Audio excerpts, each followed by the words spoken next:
Okay, so what's the business opportunity? What's the business case for Ford to be part of New Mobility? Market share.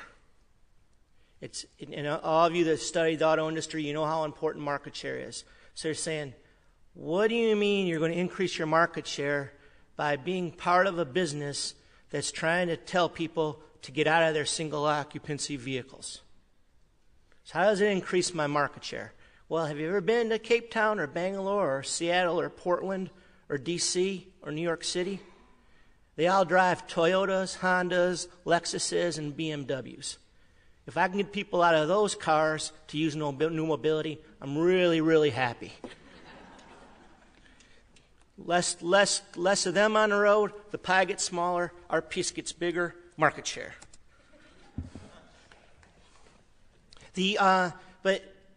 But the urban market does represent really what our business case is all about. And what I've done, whoa, can't see it there. Well, can you? Oh no. Well, there's some really cool circles above those, and they're adjoining. This is a chart that was provided me by Mandy Mahoney, who's the sustainability director of Atlanta.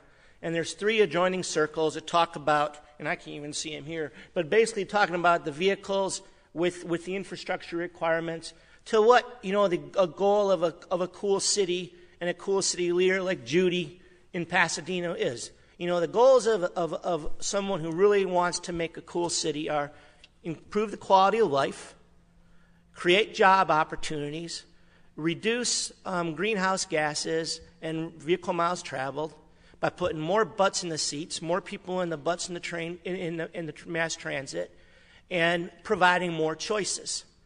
So if you really want to lead a cool city like Judy does or Dina, you're trying to work on that, and there's a lot of business opportunity for Ford to be in there. If I'm proud of anything that we've done in this field in the last 5 or 6 years, what Nancy and I and the team at back home have been able to do is we have asked people to shift how they look at the urban area as a separate market. And those of you that studied our industry know that we all do it the same. It doesn't matter if we're Ford or Toyota or Honda. We pretty much look at our marketing penetration plan and our growth strategies as North America, South America, Europe, Asia Pacific, Africa. What we've been able to do in the last 5 years since we've joined SMART is we've been able to shift an emphasis to looking at the urban areas as a brand new marketplace where we can take leadership in. Because if you think about it, Atlanta has a lot more in common with Amsterdam than it does with Iowa. And San Francisco has a lot more in common with Salvador than it does with Wyoming. Because in Iowa, Wyoming, and a lot of the states in between the two coasts, it's all about trying to get 2.1 cars in your garage, one pickup or SUV and one sedan. And the people in the urban areas don't have transportation needs that are that. They can barely get cars in a garage because they don't have them or they're very small. And in some cities like Chennai and Bangalore and Salvador, even if they could get into a car, they can't afford to buy one, and if they could, the infrastructure is so bad they don't want to take it. So it's a whole new marketplace of people that we could satisfy their solution needs that is separate than making sure we sell cars and trucks.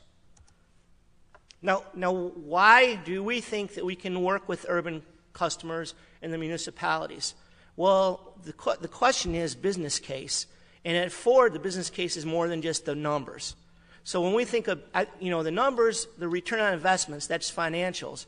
But our executives do have objectives related around sustainability. So if you say I have a sustainability objective at Ford, that provides variables for a business case.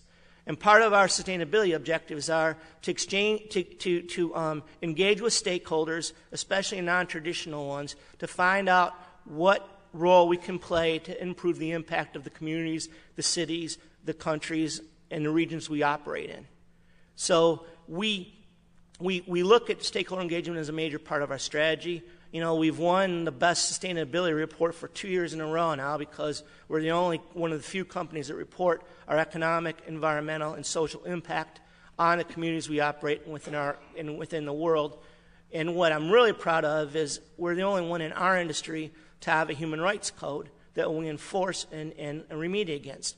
So we will not do business and source business or partner with businesses that don't have a human rights code or violates human rights, which puts us at a huge disadvantage against some of our international competitors. But it does allow us to work and collaborate. So if you're thinking about our partnership with Cape Town, for example, you know, Ford was the first one to pull out because of apartheid.